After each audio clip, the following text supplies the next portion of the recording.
اور جب کسی کام کا پختہ ارادہ کر لو تو اللہ پر بھروسہ رکھو، بے شک اللہ بھروسہ رکھنے والوں کو دوست رکھتا ہے۔ اگر اللہ تمہارا مددگار ہے تو تم پر کوئی غالب نہیں آ سکتا، اور اگر وہ تمہیں چھوڑ دے تو پھر کون ہے اس کے بعد تمہاری مدد کرے۔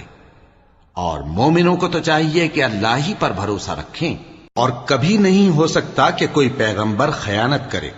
اور خیانت کرنے والوں کو قیامت کے دن خیانت کی ہوئی چیز اللہ کے روبرو لا حاضر کرنی ہوگی،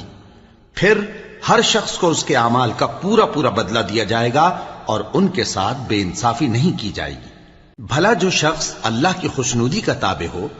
وہ اس شخص کی طرح ہو سکتا ہے جو اللہ کی ناخوشی میں گرفتار ہو، اور جس کا ٹھکانہ دوزخ ہے اور وہ برا ٹھکانہ ہے۔ سب لوگوں کے اللہ کے ہاں مختلف درجے ہیں، اور اللہ ان کے سب اعمال دیکھ رہا ہے۔ اللہ نے مومنوں پر